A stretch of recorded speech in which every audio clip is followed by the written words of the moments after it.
Hello,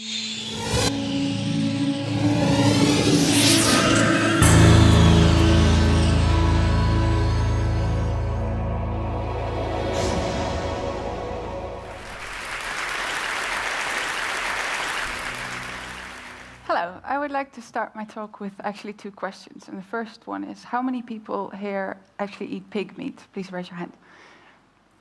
Oh, that's a lot. And how many people have actually seen a live pig producing this meat in the last year?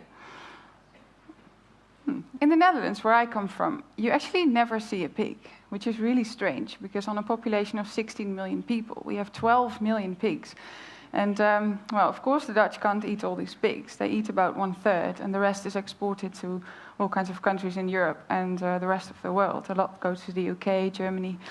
And what I was curious about, because historically the whole pig would be used up until the last bit, so nothing would be wasted. And I was curious to find out if this was actually still the case.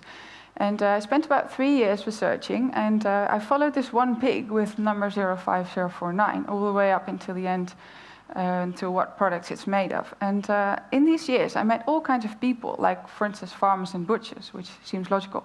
But I also met aluminium mold makers, ammunition producers, and, well, all kinds of people. And what was striking to me is that the farmers actually had no clue of what was made of their pigs, but the consumers, as in us, had also no idea of the pigs being in all these products. So what I did is I took all this research and I made it into well, basically it's a product catalog of this one pig, and it carries a duplicate of its ear tag on the back.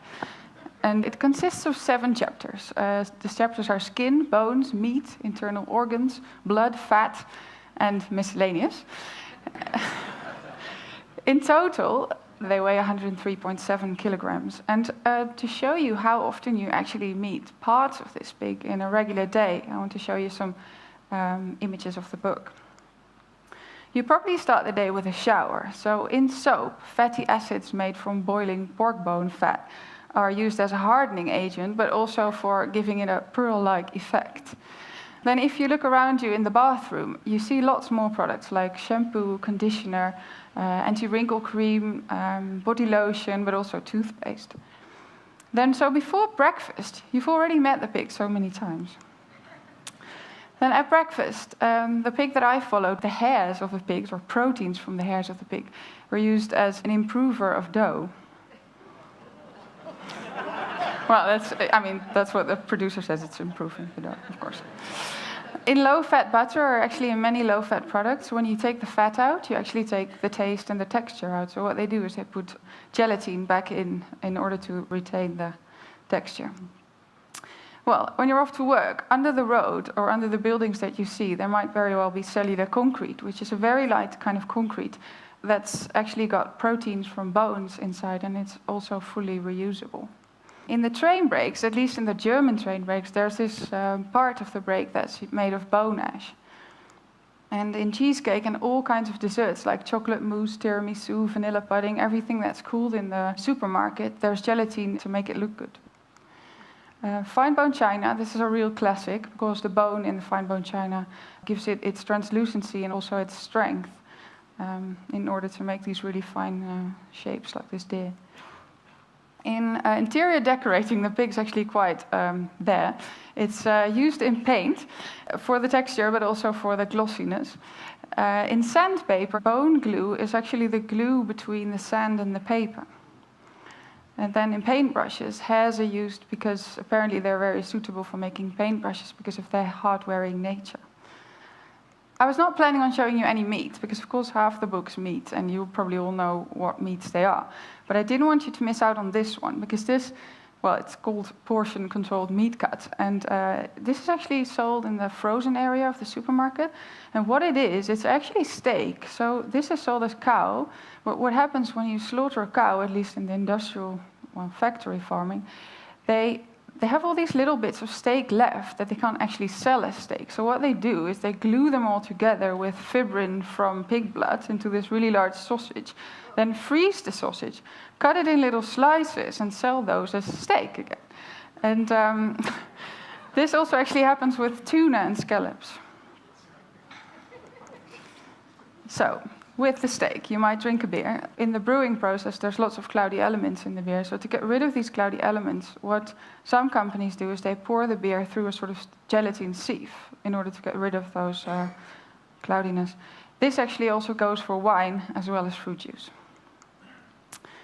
There's actually a company in Greece that produces these cigarettes that actually contain hemoglobin from pigs in the filter. And according to them, this creates an artificial lung in the filter.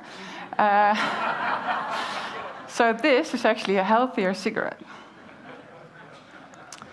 Injectable collagen. Well, since the 70s, collagen from pigs has been used for injecting into wrinkles. And the reason for this is that pigs are actually quite close to human beings, so the collagen is as well. Well, this must be the strangest thing I found.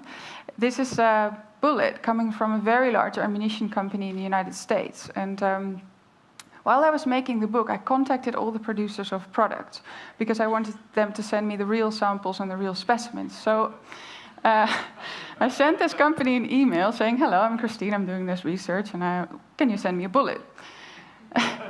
And, well, I didn't expect them to even answer my email, but they answered, and they said, "Well, thank you for your email, what an interesting story. Are you in any way related to the Dutch government?" I thought that was really weird, as if the Dutch government sends emails to anyone.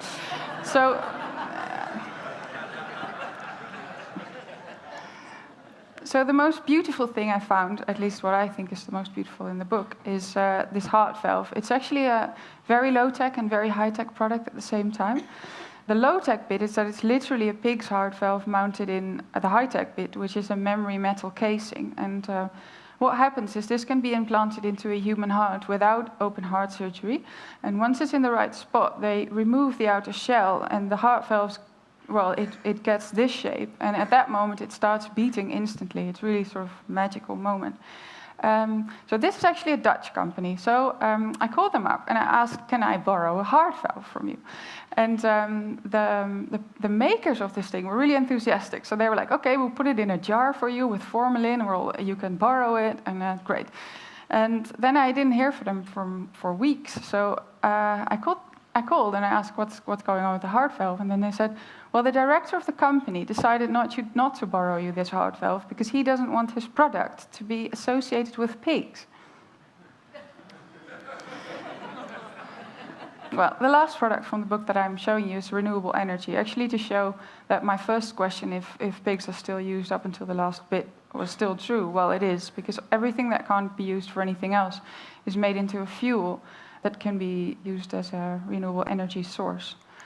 In total, I found 185 products. And well, what this showed me is that, well, firstly, it's at least to say odd that we don't treat these pigs as absolute kings and queens. And the second is that we actually don't have a clue of what all these products that surround us are made of. And you might think I'm very fond of pigs, but actually, well, I am a little bit, but I'm more fond of raw materials in general. And I think that in order to take better care of what's behind our products, so the livestock, the crops, the plants, the non-renewable materials, but also the people that produce these products, the first step would actually be to know that they're there. Thank you very much.